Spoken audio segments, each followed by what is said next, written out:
is a presentation is let's not build the plane while we're flying it. And I use that because unfortunately, this is kind of what we've had to all do the last couple of years, which is we are trying to figure things out and building them while we're flying them. But myself personally, as a structure person, I think it's important to have structures in place in times like these, when we have the uncertain times or the times of the year when things get a little bit harder. Do we rely on those structures, and can we communicate that to our faculties and staffs, and make sure that we keep keep the plane in the air and moving in the right direction.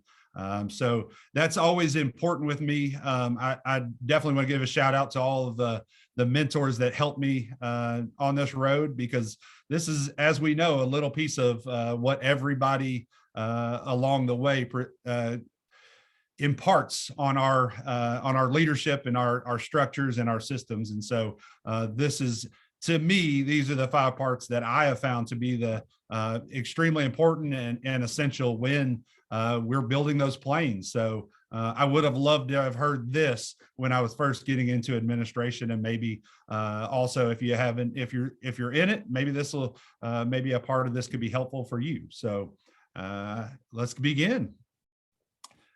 So my first question, just to everyone, is, as a principal or educator, what is your focus? So I'm going to ask you just to jump in the chat right here. And if you don't mind, just put what do you think your focus is? What is your essential job? We know safety is the number one priority, but outside of safety, what would be your focus as an administrator? So if you want to jump in the chat. I see student learning, yes. Remove barriers, absolutely, yes. Students.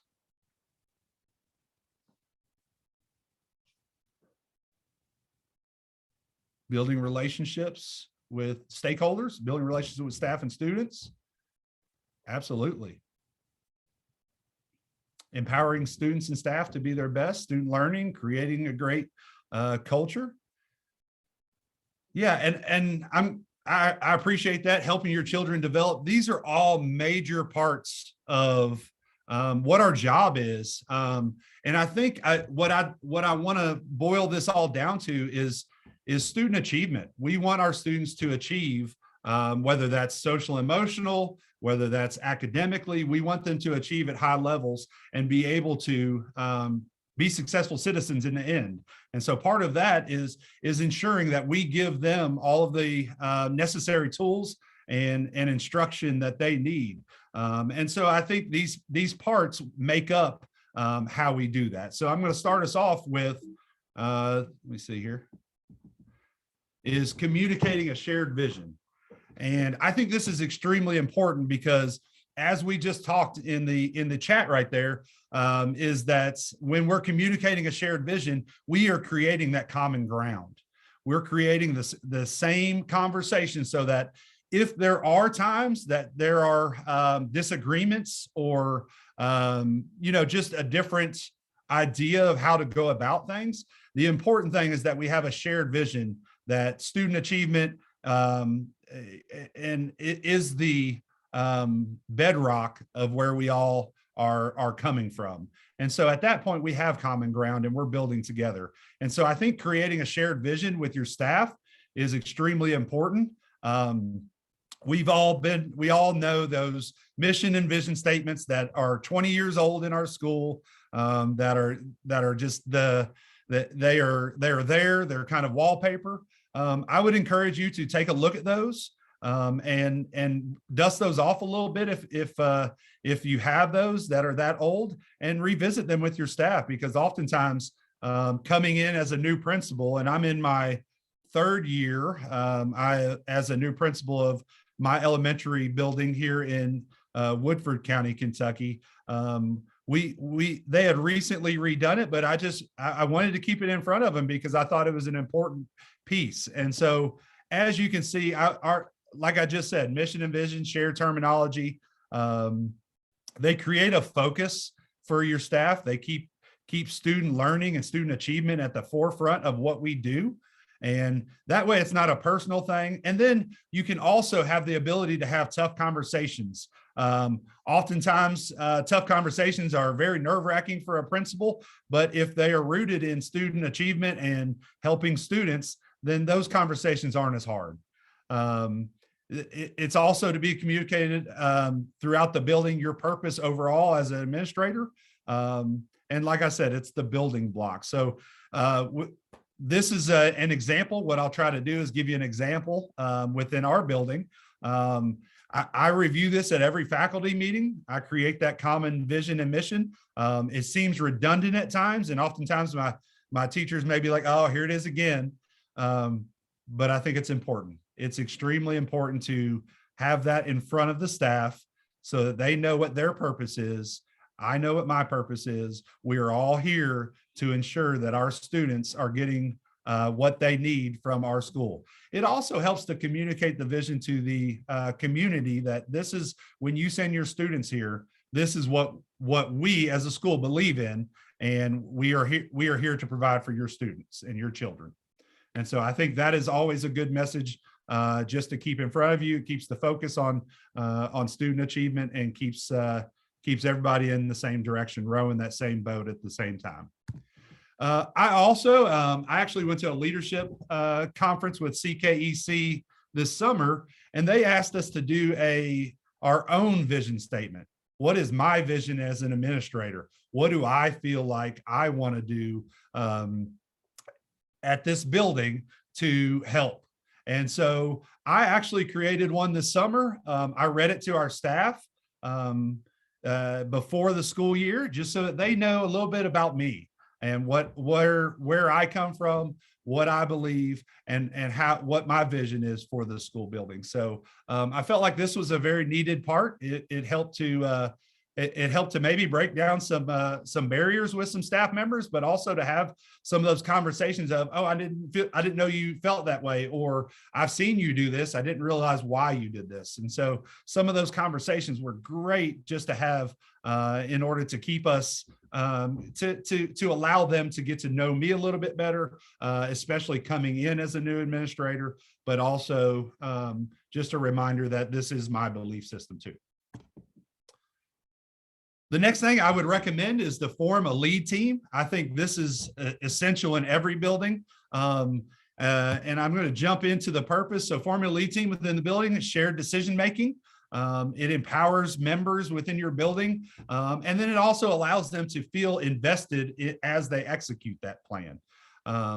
What I would recommend to create is representation from all parts of your building, whether you're an elementary, a middle, or a high school. I've actually been at all three levels. I was a teacher at the high school, assistant principal at middle, and now a principal at elementary. I think it's extremely important to have representation from every level. We've all probably experienced, I don't feel like we're being represented or having those conversations. This takes a lot of that out of the picture and allows them to be a part of the conversation and the decision making when it comes to their department or their classroom and their building. So it also builds capacity within your staff to create leaders as we grow. I know I'm very thankful for the opportunities that I had to be a leader within my department when I was a teacher. And so I would encourage you to help build that capacity within your building by trying to empower some of those leaders and ensure that they have the opportunity to build their leadership skills.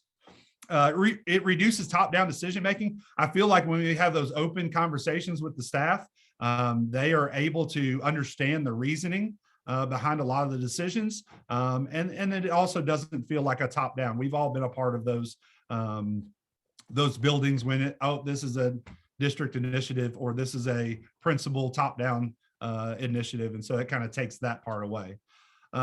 I think it inspires staff members. I think it inspires them to do better, to do the best job that they can with knowing the whole picture, and it provides accountability and clarity for including administration. So I know I've got to walk the walk if I'm over here talking it, and so I think it's important for that as well. So next up, this is just representation within my building. So kind of give you an idea of these are my representatives. And so their job is to take back all the information from our MTSS meeting. So our MTSS team is our lead team. Their job is to take back the information from those meetings to their representatives. And so as you can see, we've got a K1, 2, 3, 4, 5, specials, interventions, ELL. We also have our paraeducator representatives, so instructional assistants are represented, school psych and administration, and then district. So we felt like actually this past year, 2 years ago, we added on our English language learners and then our para rep. And that has been definitely a great upgrade to get some more conversation going about, hey, we need to take a look at this as we're doing access testing and things like this, as well as our para representative who, if anybody's worked in an elementary, the paras are kind of the glue that keeps it all together, and they are asked to wear many, many hats. And so I definitely think they deserve a seat at the table and having those conversations. So it's definitely a great part of our building, and I think it's an important part that we have representatives. And so what do we do at our meetings? What are we talking about? And so at our meetings, there we go. At our monthly meetings, we are looking at data. What I talk about our leadership team is that we will take a 30,000 foot view of our school. We're going to look down at it and we're going to see, hey, what are we seeing? And we are very data driven. And so what we're going to look at is we're going to look at our map data. We're going to look at our academic data. We're also going to look at our discipline data throughout the building.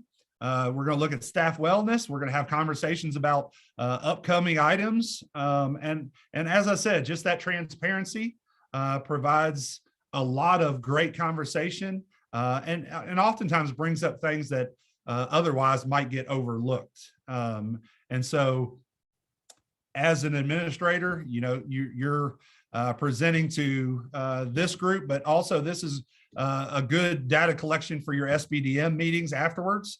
And so this is all part of my process of, hey, I create this for MTSS, and then we jump into our SBDM. And so definitely some joint decision making. Want to make sure that there's clarity, and having that lead team is a huge part of it.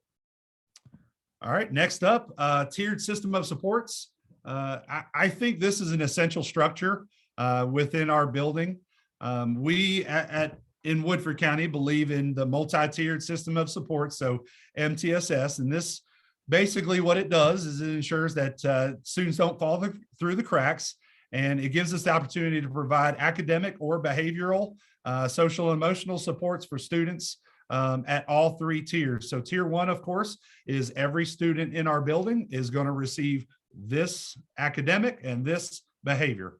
The way I've heard it is when some students at tier one don't respond, they need an extra layer of targeted instruction, whether that's academic or behavior, and then they'll provide that.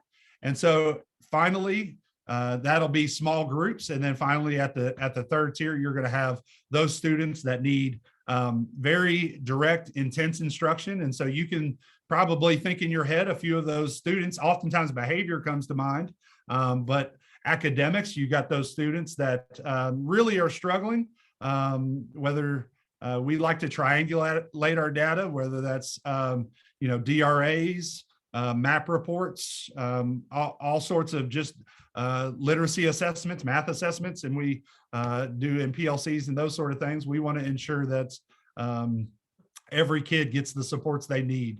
And so we believe in our multi-tiered system. It gets away, it creates teacher accountability for all kids, but it also gets away from a very bad case of I think I feel.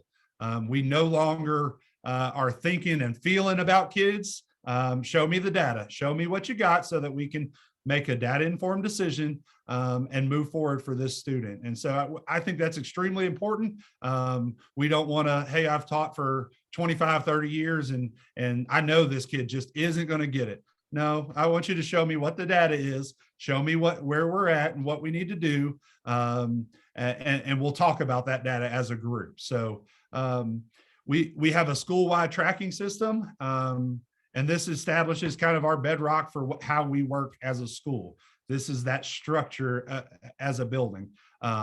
It also allows me to empower teachers in PLCs, RTI meetings, to be that next generation of leaders. So building that capacity once again. I'm going to go through a few things. I won't take too much time because I know many of you know these. We meet weekly in PLCs. We are reviewing formative and summative data based on assessments that we've already created that we're doing ahead of time. And then we want to see if students are growing or not. And then we will use what we call our win time, what I need, tier 2 instruction to address those deficits or students that did not reach proficiency and on those assessments. We also believe in PBIS. I'm going to talk about that a little bit more in the next one. PBIS just allows those expectations to be defined in every area of the building. There is never any question about how you're supposed to act when those are defined. And so I'll talk more about that in a minute. John Hattie talks about the effects of student achievement. So what has the greatest effect size? And if you're familiar with John Hattie, he says that 0.4 is 1 year's growth for a student. And so these two effect size are two of the larger ones. 1.62 effect size for teacher estimates of student achievement. I feel like PLCs and structures like this within our MTSS allow our teachers to feel like all students can achieve at a high level. With that ensures that they are raising the bar. We oftentimes have some teachers that teach to the middle, or they say, hey, this kid can't do this, so I'm not going to do this. Those PLCs set that foundation for what is grade level standards. And our teacher conversations within those ensure that we have that high estimation for student achievement. And then 1.57 effect size, which is nearly 4 years worth of growth, is collective teacher efficacy. And so just the belief that as a teacher, we can make a difference. And so that's really what you're looking for. And so when you're doing PLCs, when you're implementing PBIS, when you have your multi-tiered systems of support and your structures in place, you are telling your teachers and you're supporting your teachers for them to understand that what they do is important, what they do is valuable. A substitute cannot walk in off the street and do what you do. And so communicating that message and ensuring that they are treated like professionals is extremely important, and their belief in what they can do is extremely important. And so I think our support within those systems and structures is important message for them to hear. One of the things that we do within MTSS is we're looking at our behavior data. We want to see where the behavior is happening. We want to see what's happening, how many events, what day. We want to kind of nail it down and make data informed decisions, as I mentioned earlier. So we are looking at our behavior analysis monthly and kind of seeing where we can make improvements or shifts or pivots to improve some of our structures. We also, in our tier 2 and tier 3, we are looking at RTI and PBIS data. So we're looking at students within our intervention system. And so our RTI system believes in meeting every 6 weeks. And so we meet every 6 weeks to review students that need supports and data. So we're looking to see if those interventions work. Obviously, if they're not working, we're going to cut that off, put a new intervention in place.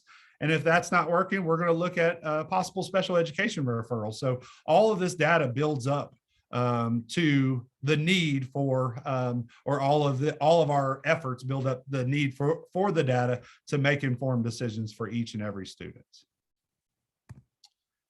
All right, this is one of my favorite things to say. We've got to have structure before instruction, otherwise we're spinning our wheels. We have to make sure that we have behaviors and classroom management in place before any kid will ever listen to you. So one of the things that we, as I mentioned, we do MTSS. We are going to put in our tier 1 PBIS structure. I'm going to go through this a little quicker, getting down to the last 10 minutes. I want to give you a little time to ask questions if you have any.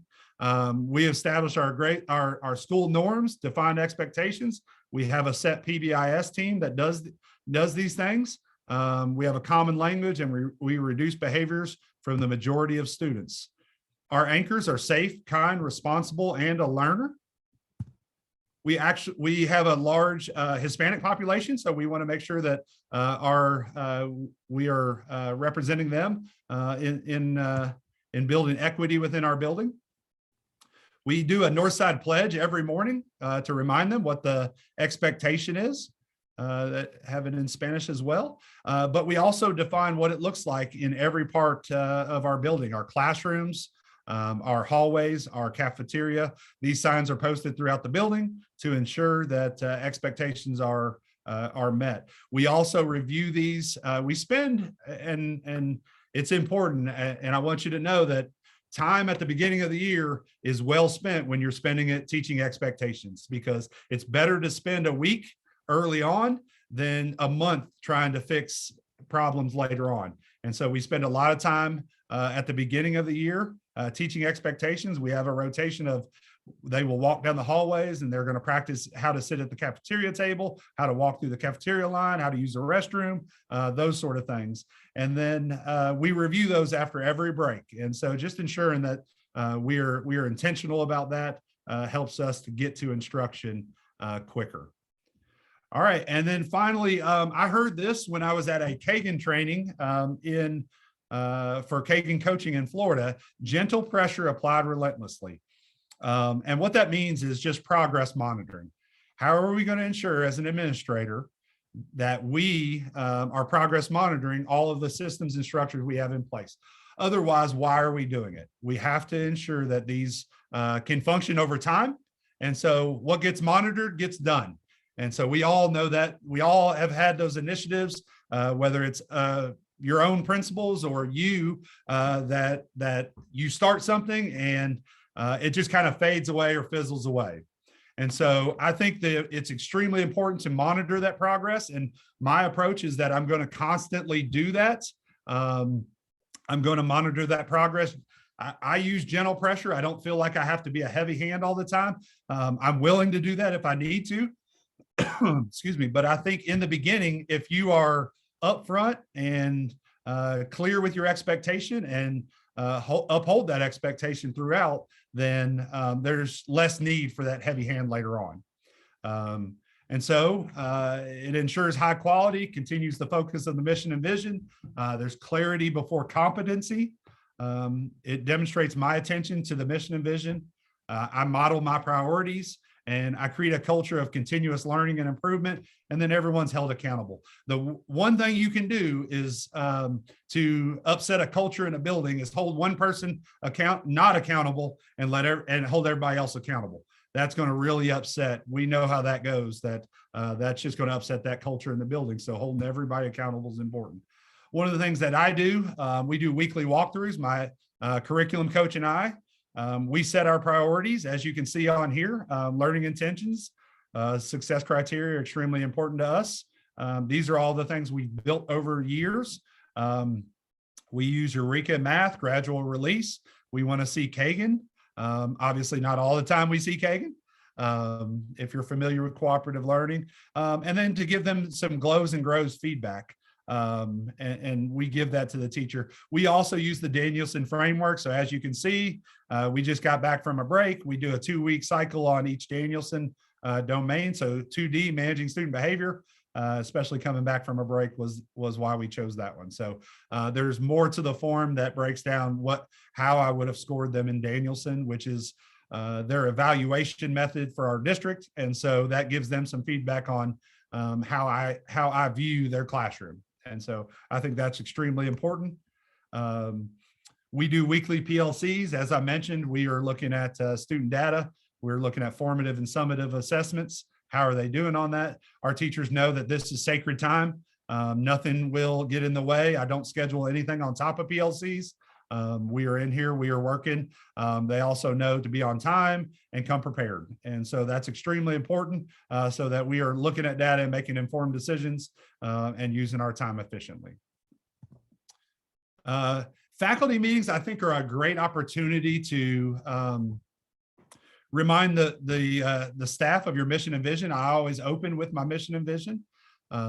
I model what I expect within the faculty meeting. I try to use gradual release. I try to use Kagan. I oftentimes will put those structures in place. We have seating charts that go with their groupings for Kagan, and it allows, there's different reasons for different groupings. And so they understand that. I think it also reflects my priorities at the faculty meeting. As I'm presenting, I'm modeling the way.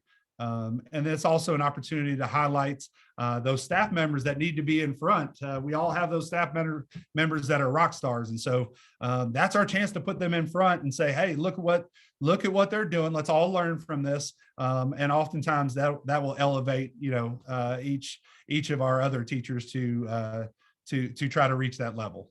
And so that faculty meetings are extremely important. I think one of the things that I learned early on is to be visible within your building.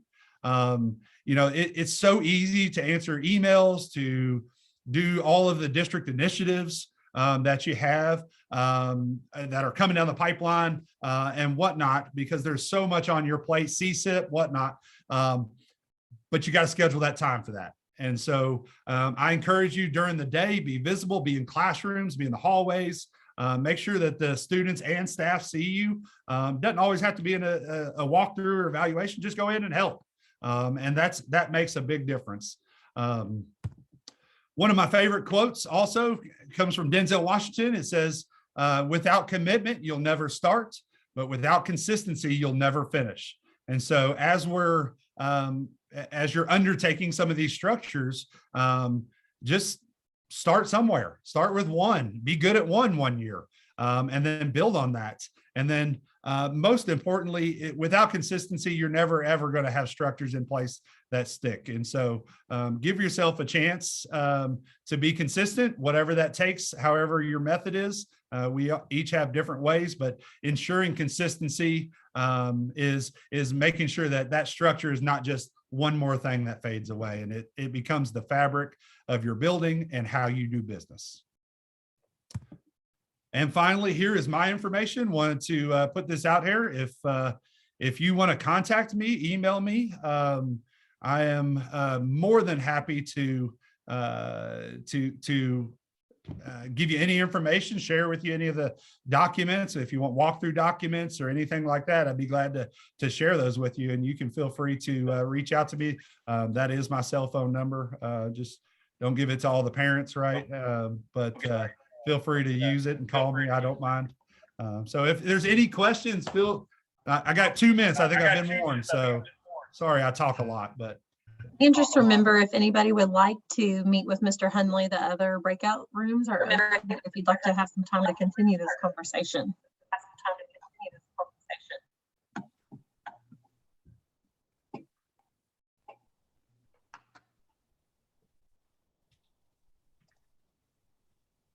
I certainly hope. Thank you, Scott. You did a great. Thank you. Thank you. No. Sounds like there's some really great things going on at your school. Side in Woodford. Thank you. So thank you for telling us about them. No problem. Do I need to hang here or? If you just want to wait just maybe another minute in case anybody wants to stick around and ask something, and then you can move to another breakout room, but I'll go ahead and stop recording and you guys can find your next session. And then if you have any questions, just take a picture of that if you don't want to meet in the breakout room, and contact me separately. Thank you, everyone. Oh, Billy Edwards is in the chat, Mr. Hunley, that wants to know if you're the Scott Hunley that played at Scott County. I am, yes.